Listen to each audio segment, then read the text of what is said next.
ஓம் நமச்சிவாய வாழ்க. நாதந்தாள் வாழ்க. இமைப்பொழுதும் என் நெஞ்சில் நீங்காதான் தாழ் வாழ்க. வாழ்க வளமுடன். அனைவருக்கும் இனிய வணக்கங்கள். சூரியன் மகரம் ராசியில் சஞ்சரிப்பது தை மாதம் என்று அழைக்கப்படுகிறது. இதனை மகர மாதம் என்றும் அழைப்பார்கள். மகர ராசிக்குள் சூரியன் நுழைவதே மகர மாதம் ஆகும். பொதுவாக எந்த ஒரு நல்ல செயலையும் தை மாதத்தில் ஆரம்பிப்பதுதான் வழக்கம். இம்மாதத்தில் தான் சூரியன் தன்னுடைய வடதிசை பயணத்தை தொடங்குகிறார். உத்தராயண காலம் ஆரம்பமாகிறது. அதாவது தேவர்களின் உலகிற்கு தட்சிணாயனம் எனப்படும் 6 மாத இரவு காலம் முடிந்து உத்தராயணம் என்னும் 6 மாத பகல் காலம் ஆரம்பமாகும் என்பதே தை மாதத்தின் பெருமையாகும். தை பிறந்தால் வழி பிறக்கும் என்பார்கள். உத்திராடம் சிறந்த நட்சத்திரம். உத்திராடத்தில் பிள்ளையும் ஊர் எல்லையில் கொள்ளையும் என்பது பழமொழி. அதாவது உத்திராடத்தில் பிள்ளை பிறந்தால் உடனடியாக அவர்களுக்கு அருகிலேயே நிலம், வீடு அல்லது விளைநிலம் வாங்கும் யோகம் உண்டாகும். எனவே உத்திராடத்தின் ராசியான மகரத்தில் சூரியன் நுழைவது வெகு சிறப்பான ஒன்றாகும். தை மாதத்தில் பல்வேறு விரத நாட்கள் வருகின்றன.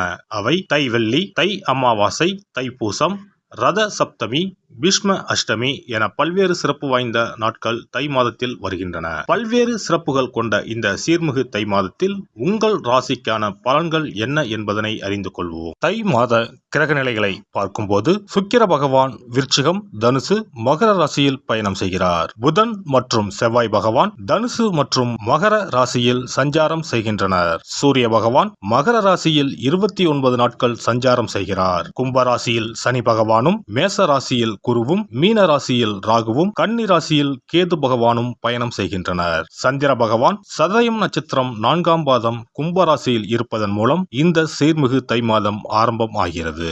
இந்த கிரக அமைப்பால் உங்கள் வாழ்வில் இப்படியும் நடக்குமா என வாயை பிளக்கும் அளவுக்கு நன்மைகள் நடைபெற உள்ளன. உங்களின் வளர்ச்சியை கண்டு நீங்கள் கடவுளாக பார்க்கும் உறவு ஒன்று உங்களுக்கு எதிரியாக வர வாய்ப்புண்டு. அது யாராக இருந்தாலும் எவராக இருந்தாலும் உங்களிடம் இருந்து சற்று தள்ளி இருப்பதே உத்தமம். கடகராசி அன்பர்களே, இந்த மாதத்தில் ராசிக்கு செவ்வாயின் பலம் அற்புதமாக உள்ளது. அதைவிட கேது கிரகத்தின் வலிமை நிறையவே கிடைக்கப் போகிறது. ராகு பகவான் ராசிக்கு அருமையான ஸ்தானத்தில் அமர்ந்துள்ளார். இதனால் கடுமையான பிரச்சனை சிக்கல்களில் இருந்து நல்ல விதமாக மீளப் போகிறீர்கள். ராசிக்கு தொல்லை கொடுத்து கொண்டிருந்த அனைத்து வித கிரக சஞ்சார நெருக்கடிகளும் கடந்த மாதமே மாறிவிட்டன. மாதம் தொடங்கி 14 தினங்கள் கடந்த பிறகு குரு பகவான் மூலம் புதிய திருப்புமுனை, பொருளாதார அந்தஸ்து உயர்வு உண்டாகும். பண பிரச்சனைகளில், குடும்ப ரீதியான நிம்மதி குறைவுகளில் இருந்து விடுபடுவீர்கள். ஆரோக்கியம் சிறப்பாக இருக்கும். விரயங்கள், நஷ்டம், இழப்பு ஏற்படாது. குடும்பத்திற்கென ஆசைப்படுகிற விஷயங்கள் இருமடங்காக பூர்த்தியாகும். வீண் எதிர்ப்பு, சச்சரவு, கடன், வம்பு தும்பு வாட்டாது. வருமான பற்றாக்குறை ஏற்படாது. பெரிய லாபம் கருதி பெரிய தொகையை கொடுத்து அவஸ்தைப்படுவதற்கு தீர்வு ஏற்படும். பங்கு பங்காளி, பூர்வீக சொத்து ரீதியான கோளாறுகள் தீரப்போகிறது. எதிரி எதிர்ப்பு விஷயங்களில் இருந்து வெளி வருவீர்கள். இளம் இரு பாலாருக்கும் மாதம் தொடங்கி 19 தினங்கள் கடந்த பிறகு திருமண கனவு பூர்த்தியாகும். புனர்பூசம் நட்சத்திரம் இளம் தம்பதியர்களுக்கு 3வது வாரத்தில் புத்திர பாக்கிய யோகம் உண்டு. தொழில், நிர்வாகம், வியாபாரம் 2வது வாரம் தொட்டு லாபத்துடன் மேன்மையாக நகரும்.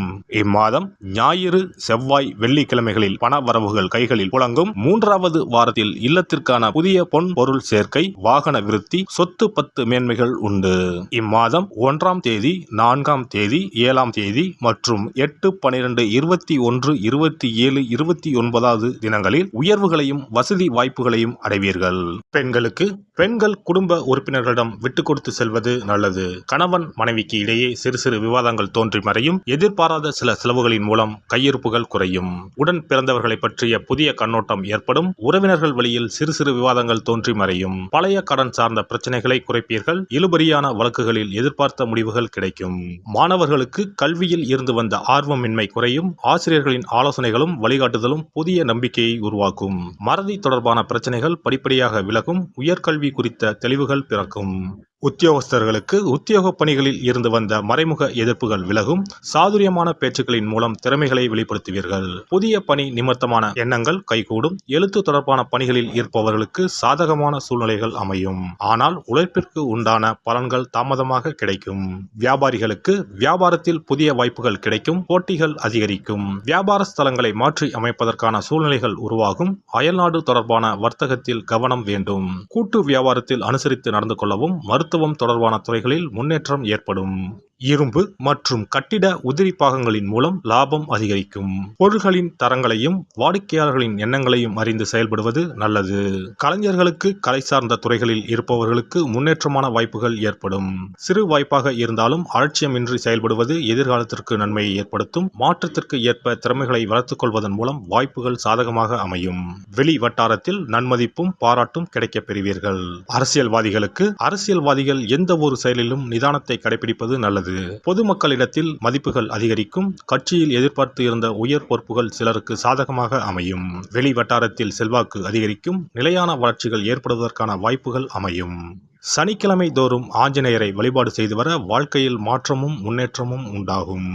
இனி தை மாதத்தில் கடைபிடிக்க வேண்டிய முக்கியமான விரதங்கள் என்னென்ன என்பதனை காண்போம். தை மாதத்தில் தைப்பூசம், தை அமாவாசை, ரத சப்தமி போன்ற விழாக்களையும், பைரவ வழிபாடு, வீரபத்திரர் வழிபாடு, தை வெள்ளி வழிபாடு போன்ற வழிபாட்டு முறைகளையும் இம்மாதத்தில் பின்பற்றுகின்றனர். தை கிருத்திகை முருகப்பெருமானுக்கு மிகவும் சிறப்பு வாய்ந்த நாளாகும். கார்த்திகை பெண்களை சிறப்பிக்கும் வண்ணம் கிருத்திகை திருவிழா கொண்டாடப்படுகிறது. ஆண்டுக்கு 3 கார்த்திகை தினங்கள் மிக முக்கியத்துவம் பெறும். அவை தை மாதம் வரும் தை கிருத்திகை, கார்த்திகை மாதம் வரும் பெரிய கிருத்திகை மற்றும் ஆடி மாதத்தில் வரும் ஆடி கிருத்திகை.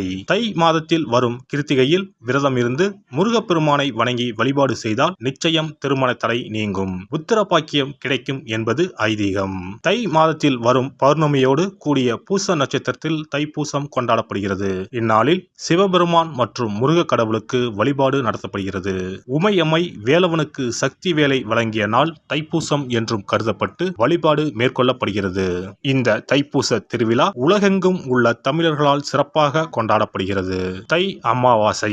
தை அமாவாசை அன்று மக்கள் தங்கள் முன்னோர்களுக்கு தர்ப்பணம் எனப்படும் வழிபாட்டினை மேற்கொள்கின்றனர். ஆறு, குளம், கடல் போன்ற நீர்நிலைகளில் இவ்வழிபாடு மேற்கொள்ளப்படுகிறது.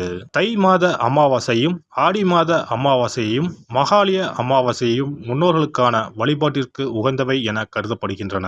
இவ்வழிபாட்டின் மூலம் தாங்கள் செய்த பாவங்கள் நீங்குவதாகவும், குழந்தை பேறு, குடும்பத்தில் ஒற்றுமை, சுபிட்சம், மகிழ்ச்சி ஆகியவை கிடைப்பதாகவும் கருதப்படுகிறது.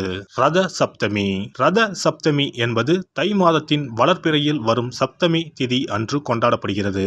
இந்நாளில்தான் சூரியன் தனது வட அரைக்கோள பயணத்தை தொடங்குகிறார். இந்நாளில் விரதம் மேற்கொள்வதால் ஆரோக்கியம், நோய் இல்லாமை, செல்வம், புத்திர பேறு, நீண்ட ஆயுள், பகைவர்களை வெல்லும் சக்தி, வெற்றி, நிலம், தானியம், புண்ணியம் ஆகியவை கிடைக்கும். மேலும் மனக்கவலை, வியாதி ஆகியவற்றை நீக்கும். வழியில்லாமல் தவிக்கும் போது வழிகாட்டும் இந்த ரத சப்தமி. பைரவ வழிபாடு. தை மாதத்தில் வரும் முதல் செவ்வாய்க்கிழமையில் இவ்விரதம் கடைபிடிக்கப்படுகிறது.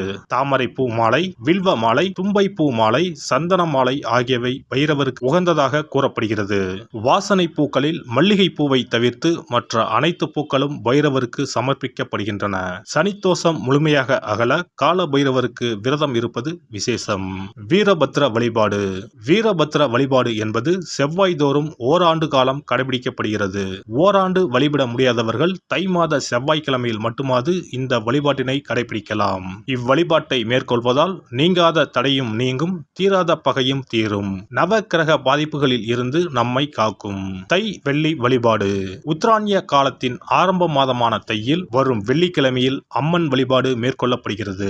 அன்றைய தினங்களில் அபிராமி அந்தாதி, சௌந்தர்ய லகரி உள்ளிட்ட அம்மன் குறித்த பாடல்களை பாடி வழிபாடு மேற்கொள்ளப்படுகிறது. தை மாதத்தில் வரும் திருவிழாக்களை கொண்டாடி வழிபாட்டு முறைகளை பின்பற்றி இறையருள் கிடைக்கப்பெற்று வளமான வாழ்வு வாழ்வோம். எல்லாம் வல்ல இறையருளால் நீங்களும் உங்கள் அன்பு குடும்பமும் உடல் நலம், நீலாயுள், நிறை செல்வம், உயர் புகழ், மெய்ஞானம் ஓங்கி வாழ்க வளமுடன்.